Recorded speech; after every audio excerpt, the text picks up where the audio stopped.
Halo guys, gimana kabar kalian semua? Gua harap selalu dalam keadaan yang baik ya.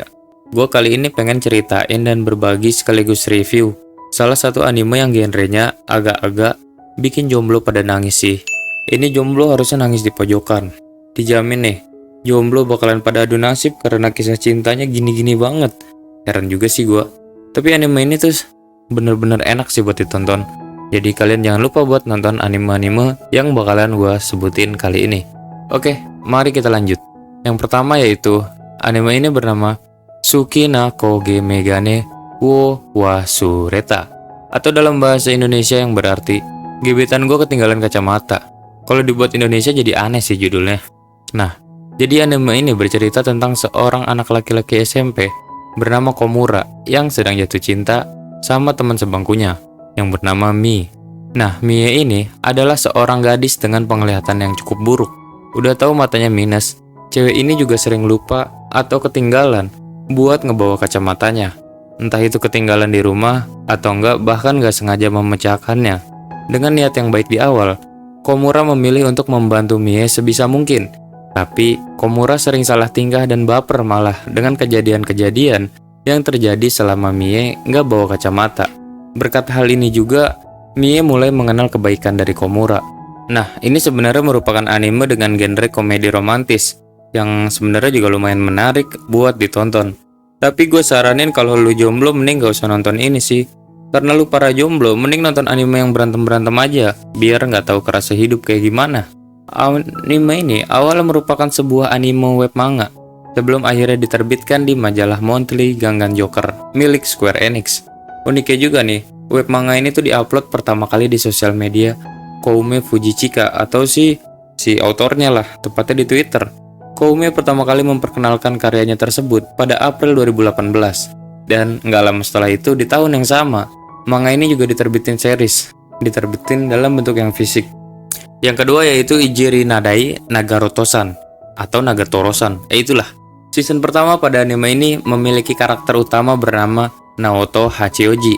Dia adalah seorang seniman manga atau yang kita disebut mangaka. Dirinya sangat pemalu, canggung, bahkan bisa dibilang cupu. Cupunya cupu banget, bukan cupu biasa lagi. Udah di bawahnya cupu pokoknya. Hal ini membuat dirinya sering menjadi korban bully dari orang-orang di sekitarnya, termasuk Hayase Nagatoro, siswa tahun pertama di sekolahnya. Jadi si Naoto ini adalah kelas 2. Nah, bisa-bisanya dia dibully sama adik kelasnya yang cewek ini nanti. Awalnya, kelakuan Nagatoro terasa menjengkelkan dan membuat Naoto malu. Apalagi ketika dia terpaksa menuruti permintaan Nagatoro. Namun, seiring berjalannya waktu, Naoto mulai menyadari bahwa di balik tingkah laku Nagatoro, ada kisah persahabatan yang unik dan menyenangkan. Perjalanan mereka berdua penuh dengan momen-momen lucu dan absurd sih menurut gua. Nagatoro terus mencoba untuk membuat Naoto itu lebih asik dan gak kaku. Meskipun tindakannya itu seringkali konyol dan bikin Naoto malah tersipu malu. Namun lama-kelamaan Naoto mulai menemukan keberaniannya dan kepercayaan dirinya berkat bantuan dari si Nagatoro ini. Meskipun mereka kadang-kadang sering berantem ya, bukan kadang-kadang, sering sih malah. Tapi lama-kelamaan persahabatan mereka semakin dekat karena seiringnya berinteraksi. Naoto mulai melihat Nagatoro tidak hanya sebagai lawan main yang nakal saja, tetapi juga sebagai kawan yang selalu ada untuknya. Lama-kelamaan, Naoto mulai menyadari bahwa dirinya mulai memiliki perasaan yang lebih kepada Nagatoro. Dia mulai merasa terhubung secara emosional, dan kehadiran Nagatoro membuat hidupnya menjadi lebih berarti.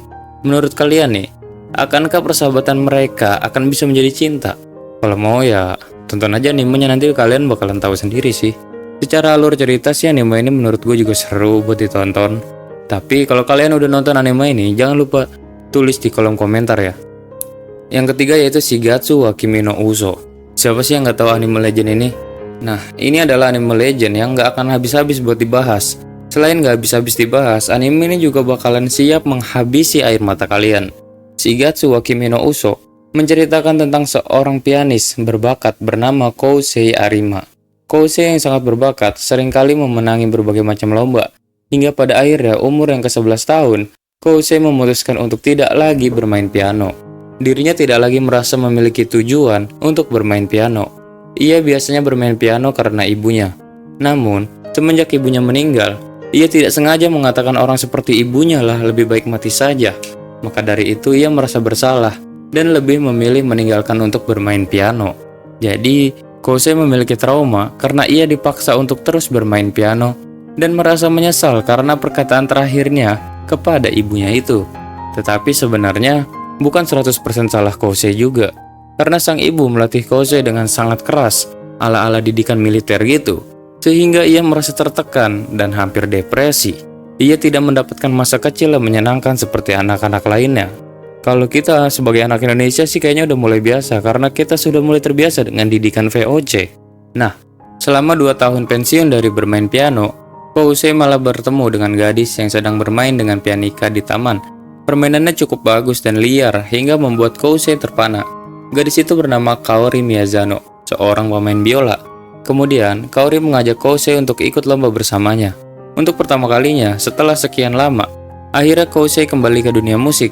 Ia juga melihat bagaimana cara Kaori bermain, sangat bebas, sehingga membuat para penonton terpana. Namun, juri tidak begitu menyukai penampilan mereka, bahkan memberikan banyak pengurangan nilai. Namun di sisi lain, karena pengaruh penonton, akhirnya tim ini tetap lolos ke babak selanjutnya.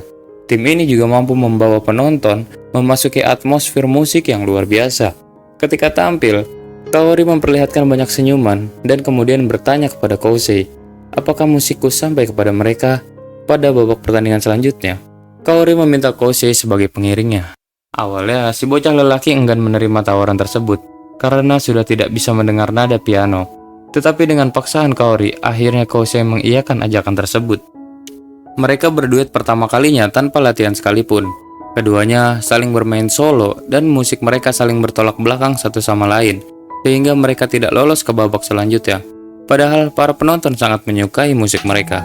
Setelah kejadian itu, Kaori memaksa Kousei untuk kembali bermain piano. Dipaksa terus hingga Kousei mau ikut ke dalam sebuah perlombaan tingkat nasional. Selama berlatih piano, ada satu pertanyaan yang selalu menghampiri Kousei. Untuk siapa aku sebenarnya bermain? Mengingat selama ini ia bermain untuk sang ibu, namun karena ibu telah tiada, ia bingung akhirnya dan kehilangan tujuan. Di sisi lain, pada perlombaan itu, Kousei menemukan kembali irama dan gaya bermain dirinya. Ia bisa bermain dengan bebas dan lepas, bahkan tanpa partitur lagi. Meski untuk pertama kalinya, ia kalah dalam perlombaan piano. Namun, dirinya menemukan alasan untuk bermain piano, yaitu Kaori. Namun tidak lama setelah Kousei sang pianis kembali, Kaori malah harus kalah dengan penyakitnya dan berpulang ke alam semesta. Kaori mengalami kegagalan sumsum tulang belakang, dan dirinya meninggalkan sebuah surat yang berisi kebohongan. Mau tahu kebohongan apa aja itu? Silakan ditonton sendiri animenya. Ngomong-ngomong, jadi konten gue berisi dengan full spoiler dong kalau begini. Tapi terserah lah, beda. Kalau misalnya meskipun gue spoiler, dan meskipun kalian nonton langsung, itu punya pengalaman yang beda. Kalian tetap harus nonton langsung. Yang keempat yaitu ada Ao Haruride. Anime ini bercerita tentang seorang gadis bernama Futaba Yoshioka. Ketika SMP, ia jatuh cinta pada seorang siswa bernama Ko Tanaka. Ko adalah anak yang berperilaku baik dan sopan. Di sisi lain, ternyata cinta Futaba tidak bertepuk sebelah tangan, karena diketahui bahwa Ko juga menyukai Futaba, meski dirinya tidak pernah menyatakan cinta secara langsung. Suatu hari, Ko mengajak Futaba pergi berdua ke sebuah festival. Lalu Futaba menyetujui ajakan itu. Di mana-mana ada aja orang yang kepo. Di sana terdapat seorang siswa yang curiga bahwa Futaba dan Ko memiliki hubungan istimewa, sehingga dia terus mendesak Futaba untuk jujur akan hubungannya tersebut. Namun karena hal tersebut, Futaba akhirnya marah dan berkata bahwa ia membenci laki-laki. Futaba tak sadar kalau Ko ada di dekatnya. Lalu Ko pergi tanpa membiarkan Futaba menjelaskan apapun. Saat tiba hari berlangsungnya festival, Futaba menunggu Ko di tempat janjian mereka. Namun ternyata Ko tidak datang. Futaba mengira Ko mungkin sangat marah karena kejadian tersebut dan membatalkan janji untuk ke festival bersama. Saat Futaba kembali masuk sekolah, ia tiba-tiba mendapatkan kabar bahwa Ko pindah sekolah.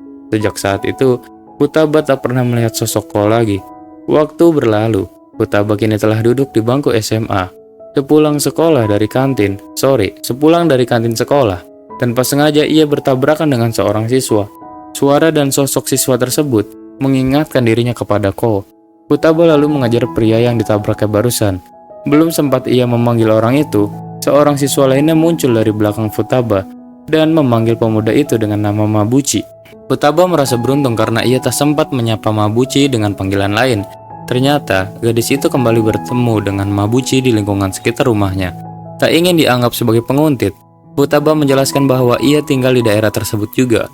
Namun, Futaba terkejut saat tiba-tiba Mabuchi masuk ke sebuah kuil yang menjadi tempat kenangan Futaba dan Ko. Di sana, Mabuchi mengaku bahwa dirinya memang Ko Tanaka yang dulu Futaba kenal. Namun, kedua orang tuanya telah bercerai dan membuat dirinya berganti nama dari Ko Tanaka menjadi Ko Mabuchi. Pertemuan itu juga menjadi kesempatan untuk Futaba mengungkapkan apa yang belum sempat ia katakan kepada Ko. Futaba pun menjelaskan bahwa ia memang membenci laki-laki, tetapi hal itu tidak berlaku untuk Ko, karena Ko berbeda dengan laki-laki lainnya. Di luar dugaan, Ko mengaku bahwa dulu ia juga jatuh cinta kepada Futaba, hingga Futaba merasa ia bisa kembali memperbaiki hubungan dengannya. Namun, harapan itu segera patah setelah Ko berkata bahwa mereka tidak mungkin bisa kembali ke masa itu lagi. Apa sebenarnya maksud ucapan Ko? Apa yang membuat Ko merasa sudah terlambat bagi mereka untuk kembali dekat dan memperbaiki hubungan mereka? Tonton aja animenya secara langsung. Yang terakhir adalah 5 cm per second. Ini anime gila, anime legend yang bener-bener kalian harus nonton banget. Apalagi kalau kalian para sad boy yang soft boy najis ala-ala, kalian harus banget tonton anime ini. Nih, ini adalah salah satu anime yang favorit gua banget pokoknya. Apa yang terjadi jika dua orang saling mencintai tetapi tidak ditakdirkan untuk bersama? Ya, ini adalah anime yang sangat sad, sangat sedih pokoknya. Takaki Tono dan Akari Shinohara adalah teman masa kecil. Namun, keadaan di luar kendali harus memisahkan mereka. Mereka berjanji untuk tetap berhubungan, namun itu nggak mudah. Meskipun timeline mereka tidak bertemu kembali, namun rantai kenangan tetap ada di antara mereka. 5 cm per second adalah drama romantis yang berfokus kepada realita dan kenyataan pahit dari hubungan jarak jauh atau LDR, terjebak di masa lalu dan tidak dapat membuat kenangan baru. Takaki dan Akari berpegang teguh kepada harapan untuk bertemu kembali, meskipun nyatanya tidak bisa. Mereka menjalani kehidupan sehari-hari dengan setengah hati, menyakiti diri sendiri, dan menyakiti orang-orang di sekitar mereka, termasuk orang baru yang bakalan masuk ke kehidupan mereka. Jadi anime ini terdiri juga dari beberapa bagian cerita yang mungkin nih kalian, para pejuang LDR, bakalan relate dengan cerita-cerita ini.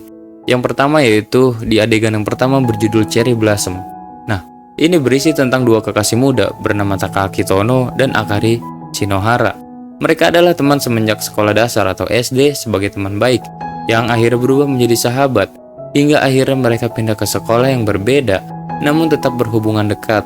Hingga akhirnya mereka memutuskan untuk bertemu satu sama lain di suatu malam salju di akhir musim gugur. Sebelum memutuskan untuk bertemu, mereka terus-menerus mengirim pesan tulisan tangan satu sama lain selama musim panas. Setiap pesan membutuhkan waktu yang cukup lama untuk sampai. Hal itu membuat kerinduan mereka satu sama lain perlahan-lahan makin tumbuh seiring berjalannya waktu. Nah, Takaki memutuskan untuk menulis sebuah surat atau catatan khusus kepada Akari yang ingin ia berikan secara langsung saat mereka bertemu lagi di stasiun kereta api. Mereka berdua sepakat tentang rute mana yang akan diambil Takaki untuk sampai ke tempat tinggal Akari. Rencananya dia akan tiba pada pukul 19 atau pukul 7. Namun karena hujan salju yang lebat, kereta api semakin lama semakin tertunda. Hingga akhirnya dia tiba di sana setelah pukul 10 malam. Ketika sampai di sana, dia merasa sakit, dia merasa malu dan agak takut kalau dia telah mengecewakan Akari. Namun, ternyata dia menemukan Akari masih duduk di dekat tungku kecil, menunggu dengan sabar sampai ia tiba. Wah, gila sih. Kalau kalian pas nonton ini tuh bener-bener romance yang bener-bener bakalan diharapin lah kalau kalian punya pasangan kayak gini.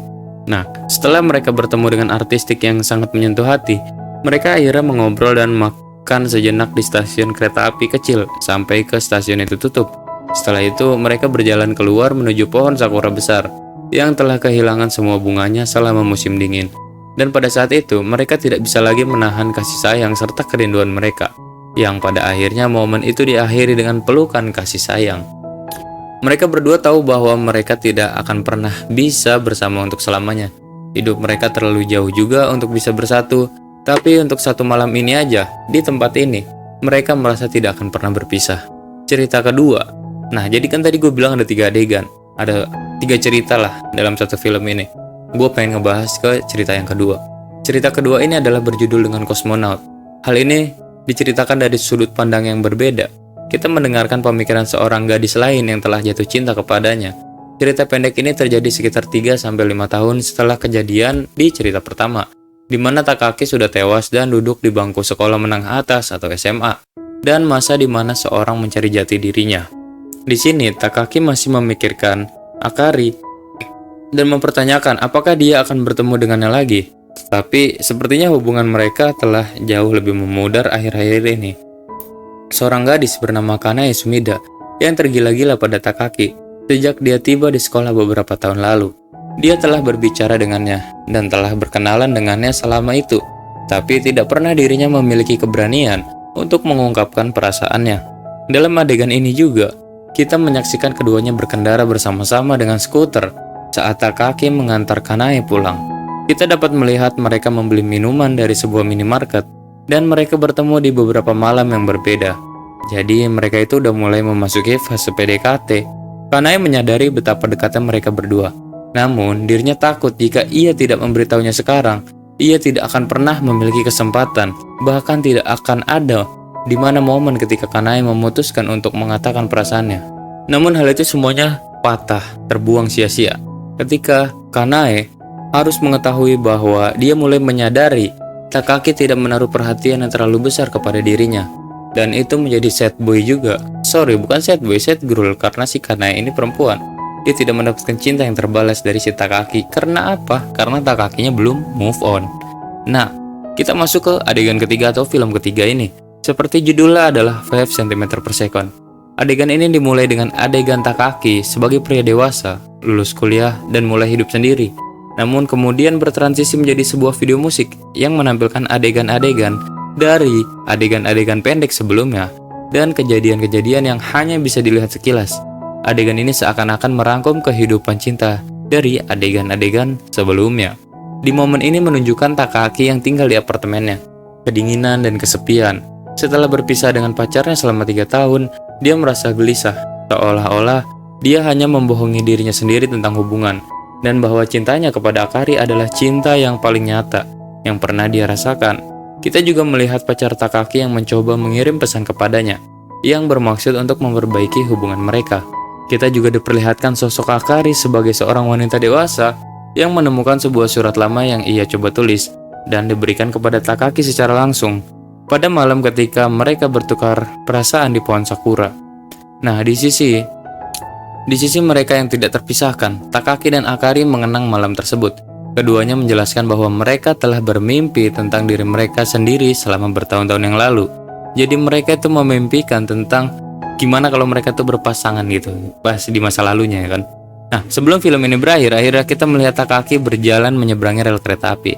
Saat kereta api akan datang, namun saat menyeberang, ia berpapasan dengan seorang wanita yang sangat mirip dengan Akari. Dan begitu sampai di seberang, ia mencoba berbalik untuk melihat wanita tersebut, namun kereta api melintas dan menghalanginya. Wah, gokil, ini akhirnya jadinya nggak ketemu asli.